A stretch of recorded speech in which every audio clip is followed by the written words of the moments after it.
के फंसई। क्या बात है, तुम दीजिए हमको इसको।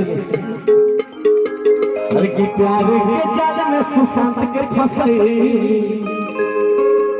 मंगाई के डोला में अपना भाई से खियई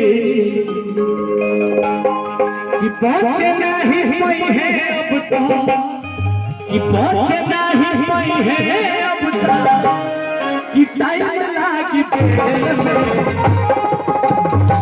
लव कराइम के खेल में अरिया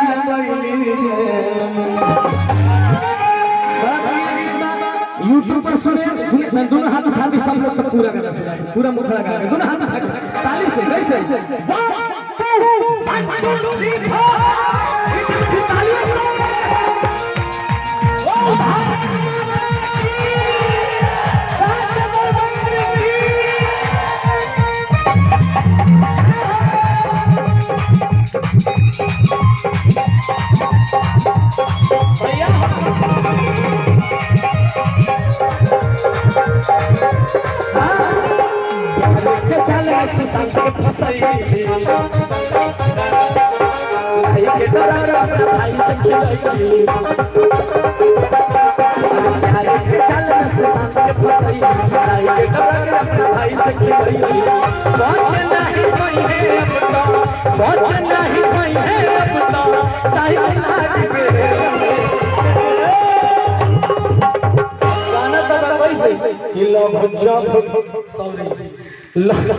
लव चौक वाले के लिए पन्ना गा कि लव चौक के खेल में रिया गई,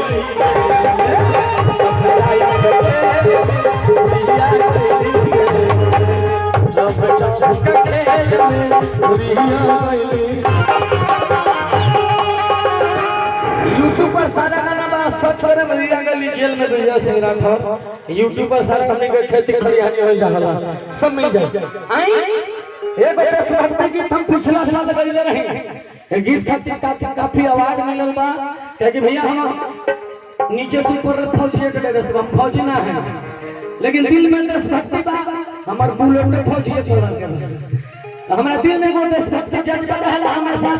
कलाकारी होके तब चाहे घूमत रहते एगो दिल की आवाज इस हिंदुस्तान की सरजमी पे, इसे हिंदुस्तानियों के बीच में अच्छा लगेगा। हर मंच से मैं गाता हूँ, अगर अच्छा लगेगा तो दिल से थोड़ी सी देशभक्ति भी कीजिएगा, क्योंकि जिस दिल में इस देश के लिए प्रेम नहीं हो वो ऐसा का एजेंट माना जाता है। कुछ लोग भैया खाला ही हमारे गावेला,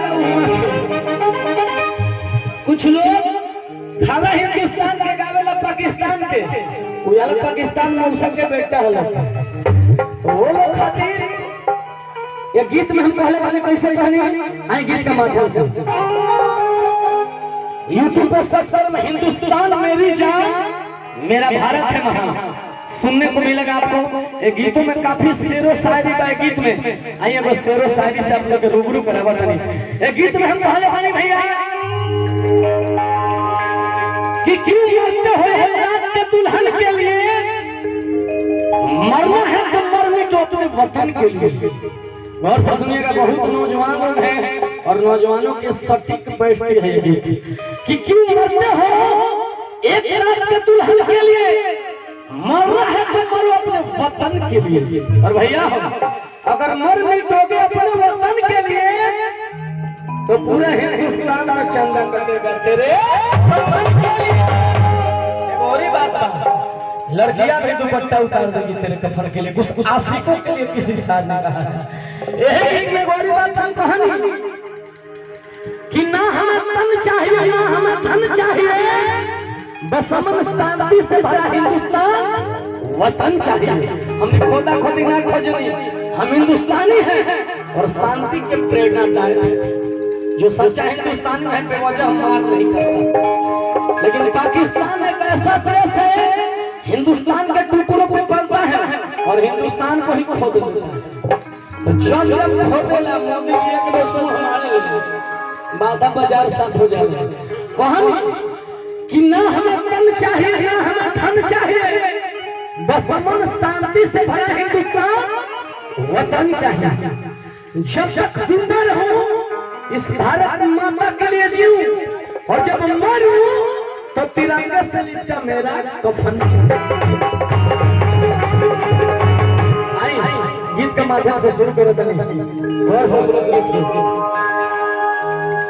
अरे कि मर मिटेंगे देश के खातिर कि है मेरा जान। क्या बात है? अरे कि मर मिटेंगे देश के खातिर है मेरी जान कि हिंदुस्तान मेरी जान।